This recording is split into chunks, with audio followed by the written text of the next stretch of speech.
Oi galera dos Sinais do Reino, como é que estão vocês? Tudo bem?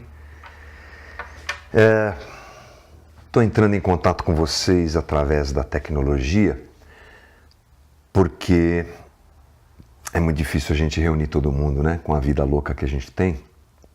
Então fiquei pensando as melhores maneiras, ou a melhor maneira da gente fazer um bate-papo e estou aqui através desse vídeo para iniciar talvez um caminho que a gente continue fazendo através da tecnologia. Mas vamos lá. Eu quero abrir a nossa conversa falando sobre um acontecimento de alguns dias atrás, quando dentro do nosso grupo aí no WhatsApp veio à tona uma discussão a respeito de darmos ou não maquiagem a um travesti frequentador lá do albergue. Eu vou tratar do cerne da questão daqui a pouco. Mas eu quero abrir a minha conversa dizendo que eu fui muito infeliz na maneira como eu me expressei naquele dia. E eu sei que eu atingi pessoas porque eu fui não bem sucedido na minha forma de expressar o que eu penso. A questão não é o que eu penso, mas a maneira como eu me expressei. Eu sei que eu afetei pessoas. Já procurei essas pessoas e estou me retratando com elas, porque é assim que o cristão deve agir, segundo o que a Bíblia me ensina, e vai tudo ficar bem, eu tenho certeza. Mas eu aproveito o vídeo para pedir desculpas e perdão se eu ofendi mais alguém, se eu dei uma impressão equivocada a mais alguém, se eu afetei mais alguém com a minha colocação. Não vem ao caso justificar, mas acho que eu posso, porque a gente tem essa liberdade. Eu estava lá nos Estados Unidos, vendo o Forrobodó no grupo e pensei, preciso falar. Mas não foi o jeito certo, não foi a maneira certa. Então fica aqui minha retratação a todo o grupo e a todas as pessoas que porventura se sentiram ofendidas ou tocadas por aquela situação, tá bom? Quero dizer que eu tenho uma alegria muito grande com o trabalho Sinais do Reino, está no meu coração, nasceu no coração da gente, fui para as ruas muitas vezes, estou até falando para os mais novos aí, né, que não estavam com a gente quando a coisa começou, fui muitas vezes para a rua, muito tempo, ajudo, divulgo, porque está no meu coração. Não participo ativamente mais por algumas obrigações que eu tenho e também por achar que vocês dão conta muito bem. É um espaço que vocês estão ocupando de uma maneira muito boa, pregando, falando e fazendo o que tem que ser feito. Eu já falei algumas vezes lá na comunidade que o desejo que eu tenho é que a visita ao albergue seja só uma parte de uma série de coisas que a gente pode fazer. Vamos caminhando, vamos nos preparando, a gente já tem os Sinais do Reino Kids aí, feito pela Ju, a gente precisa dar atenção para isso e eu me cobro agora diante de vocês, mas enfim, vamos andando, tá bom?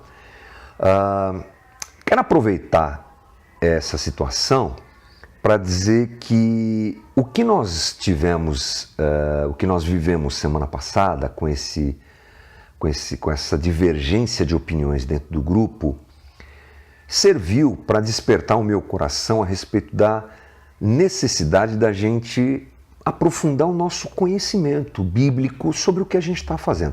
Na verdade, isso já existia no meu coração. Por algumas vezes eu tentei, vamos fazer uma reunião, vamos conversar, mas realmente a modernidade está deixando cada um mais ocupado, um mais ocupado que o outro. E talvez, como eu disse no começo do vídeo, seja esse um caminho para a gente fortalecer a nossa teologia de missão. E a gente vai fazer isso, tá bom? Eu me proponho a semanalmente, se não quinzenalmente, apresentar vídeos para vocês, enviar material de leitura para o grupo, responder perguntas e a gente criar uma dinâmica, ainda que pela distância, em que a teologia do grupo, a teologia missional do nosso grupo Sinais do Reino e da igreja de um modo geral, seja fundamentada. Por quê? Porque vocês estão no meio do fogo cruzado e vocês vão se deparar com situações como essa. se já não se depararam, se já não tiveram problemas que não chegaram até mim, não é? Se não chegou, vai chegar. Vai ter problema. Por que eu faço? Posso fazer? Não posso fazer? Qual o limite? O que é que fere o Evangelho, o que é que não fere? Nessa tentativa de alcançar as pessoas, vale qualquer coisa? Essa é uma boa pergunta para a gente fazer. A gente ama aquele pessoal. Vocês estão lá porque nós os amamos, vocês os amam. E eu sei que às vezes dá vontade de pegar o cara, sacudir ele e falar, sai dessa vida e vem para Jesus. Pegar o cara à força, internar numa clínica, dar uns tapas na cara. A gente tem vontade de fazer essas coisas porque a gente quer ver essas pessoas salvas e libertas. Mas eu pergunto de novo, para pregar o Evangelho e alcançar essas pessoas, vale tudo? Não sei. Não vale. Eu sei, não vale. Então nós precisamos definir, teologicamente, qual é o nosso caminho. A gente está no meio da lama, a gente está no meio de um mundo pós-queda e a gente vai pisar na lama. Quanto que a gente pode pisar para fazer o que a gente quer fazer? Então, para começar a trilhar esse caminho aí, eu vou me aprofundar nessa questão apresentada pelo grupo, pela situação da semana passada. Um travesti apresenta a necessidade de ter maquiagem. Algumas pessoas do grupo, mulheres do grupo, se dispõem a fazer, e só cito mulheres porque foram mulheres mesmo, não é nada voltado à separação de gênero aqui. Mas uma parte do grupo, vou refazer minha colocação, uma parte do grupo se dispõe a fazer, outra parte do grupo diz não podemos fazer. Eu entendi muito bem que quando essas pessoas disseram não, quando uma parte do grupo diz não vamos fazer, a questão não era acepção de pessoas. Isso, inclusive, é apresentado no grupo depois da minha colocação infeliz lá, como eu já falei. Eu sei que não é uma questão de acepção de pessoas. Eu sei que todo mundo que está nos sinais do reino ama essas pessoas. Vocês amam essas pessoas. E não há acepção de pessoas. Então, a interpretação de que alguém disse é melhor não dar a maquiagem, sendo esse um sinal, interpretar isso como um sinal de acepção de pessoas, não está correto, porque não é o caso. Qual é o caso aí? O caso é, se eu der uma maquiagem para um travesti, eu estou incentivando ele a continuar na vida que ele está ou não? Ou eu posso usar isso como um instrumento de aproximação? Muito bem, a gente pode usar essa situação e tentar resolvê-la através de conjecturas, através de experiências. Mas eu um dia encontrei um mendigo na rua, ele me pediu cigarro. Se você deu cigarro, alguma coisa está errada, mas enfim, eu fui no bar, comprei um cigarro e dei para ele, e aí se abriu um caminho de conversa. Eu tenho experiências desse tipo também, porque eu trabalhei muitas vezes com gente necessitada e chamada de excluídas, né? Excluídos, mas não é o nosso padrão de base teológica, experiências. O nosso padrão de base teológica está aqui, tá aqui na minha mesa. É a Bíblia. O que é que eu aprendo com a Bíblia? E o mais interessante é que existem situações na Bíblia que elas não são explícitas, gente. A gente não vai achar um versículo dizendo toda vez que um travesti te pedir maquiagem, não dê porque você estará interferindo, ou dê porque... Não tem esse versículo. Então a gente tem que buscar nas Escrituras com sabedoria, direção do Espírito e principalmente compreensão teológica, extraindo isso para o nosso aprendizado. A minha afirmação naquele dia foi, pode se dar. Deem. Mulheres que estão aí com maquiagem, leve lá para ele e entregue para ele. Por que eu disse isso, gente? Porque nós entendemos que não, eu entendo, e a Bíblia me dá base para entender isso, que não é uma questão de aprovar ou não o comportamento da pessoa. Primeiro eu quero lembrar você que essa pessoa sabe muito bem que ela está errada. Não sou eu que preciso dizer para ela que ela está errada. O fato dela se aproximar da gente já é um sinal de que ela sabe que não está muito correta na sua atitude. Primeira coisa para a gente pensar isso, não é o fato de eu dar uma maquiagem que vai dizer para ela que eu estou aprovando, porque ela sabe que ela está errada. E o fato de eu não dar também não é isso. O que é que a Bíblia me mostra de exemplos? Eu fiquei pensando hoje um pouquinho sobre isso e achei alguns exemplos interessantes. A questão aqui é, quanto que a gente pode entrar no mundo de uma pessoa como essa, mesmo deixando claro a ela que a gente não aprova o que ela está fazendo? Será que existem textos bíblicos que mostram que a gente pode entrar no mundo dessas pessoas, no mundo que, aliás, está ao nosso redor? E esse é um exemplo que você vai poder, quando a gente aprende essas coisas, ele serve para muitas coisas, para atingir muita gente, para falar com muita gente. Então vamos lá. Eu vou usar um texto aqui, aliás, eu vou usar vários textos. Primeiro, Gálatas. Eu fiz uma série de pregações sobre Gálatas na nossa comunidade, que é muito legal. Se você não assistiu, eu recomendo que você assista. E um dos momentos interessantes é quando Paulo está escrevendo para as igrejas que estão na Galácia, igrejas que ele abriu na primeira viagem missionária que ele fez, e que estavam influenciadas por um erro teológico que desprezava a graça de Deus. Não é o caso, eu só estou pincelando aqui para você entender o contexto. Mas chega uma hora que Paulo diz o seguinte, Gálatas 4:11, temo por vocês, talvez meu árduo trabalho em seu favor tenha sido inútil. Irmãos, peço-lhes que sejam como eu, pois eu também sou como vocês, e vocês não me trataram mal. Certamente se lembram de que eu estava doente quando lhes anunciei as boas novas pela primeira vez. Embora minha saúde precária fosse uma tentação para me rejeitarem, vocês não me desprezaram, nem me mandaram embora.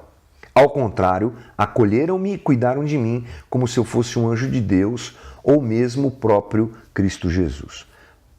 Paulo está falando que num dado momento da sua relação com o pessoal da Galácia, com os Gálatas, eles convergiram numa relação muito profunda. Eles cuidaram da doença de Paulo.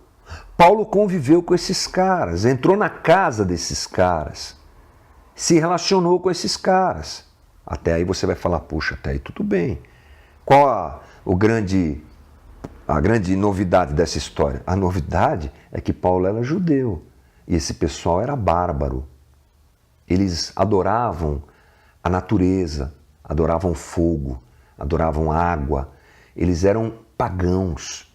Esses caras, com certeza, tinham na vida deles comportamentos que não eram regidos pelo cristianismo que estava sendo apresentado para eles agora. Mas Paulo se entrelaça com eles. Paulo convive com esses caras. Ele rompe essa barreira do eu sou cristão e você é ímpio. Ele vai para a casa deles. Ele conversa de futebol com eles. Ele conversa sobre política com eles. Ele vive com esses caras. Para eles tratarem a doença deles, você acha que foi aonde? Foi na casa deles. Paulo ultrapassa o limite que às vezes a gente não quer ultrapassar. Um outro texto interessante é Atos. Também Paulo, eu não vou ler, o texto é grande. Atos 17, a partir do 16, Paulo, ele entra em Atenas e ele vai pregar o evangelho em Atenas, na Grécia. Gente, Grécia é o centro da cultura da época, que influencia a gente até hoje, e o centro da religião, da filosofia, uma coisa louca. Esse pessoal, Paulo estava pregando, eles ficam curiosos pela pregação de Paulo, tá bom? E aí, ele é chamado para pregar num lugar chamado Areópago. Diz assim, alguns dos filósofos epicureus estoicos, é tudo gente ligada à filosofia, esse pessoal aqui é religião, tá? Contendiam com ele, havendo quem perguntasse, o que quer dizer esse tagarela, esse Paulo aí? E os outros, parece pregador de estranhos deuses, pois pregava a ressurreição e Jesus. Então, tomando, levaram ao Areópago. Sabe o que é Areópago, gente? É um grande centro de adoração a vários deuses. Os deuses da mitologia grega estavam todos representados por estátuas, por altares nesse lugar. Paulo entra lá, se relaciona com os caras. No discurso dele, ele usa palavras que eram baseadas na filosofia grega. É muito louco, a gente não tem tempo aqui, mas ele pega valores da cultura grega, da filosofia grega, e apresenta um discurso e prega o evangelho de um jeito incrível. Sabe onde ele estava? Dentro de um grande centro de macumba, de adoração. Ele rompe, ele vai lá, ele elogia os caras, fala, puxa vida, tô vendo que vocês são muito tementes a Deus, porque vocês têm esses altos. Ele rompe. Está um pouco distante ainda? Vamos melhorar. Jesus. Uau! Jesus sendo ungido por uma pecadora. Deixa eu confirmar o texto aqui, gente, que eu acabei mudando a tela. Lucas.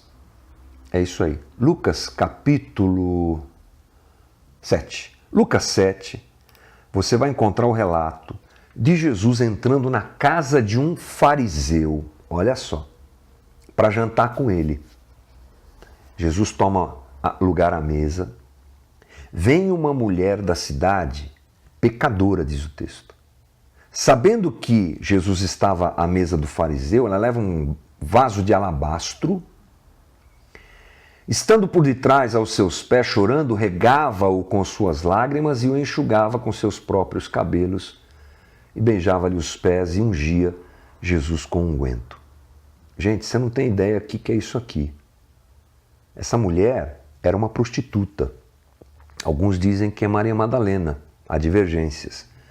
Essa mulher se curva e começa a beijar os pés de Jesus. Você sabe o que é isso para um judeu? A gente não tem ideia. Nossa cultura não permite a gente ter essa ideia. Mas isso é muito sério. Uma mulher assumidamente pecadora, prostituta, né? Entra na casa do fariseu, beija os pés de Jesus, era para Jesus mandar ela embora na hora.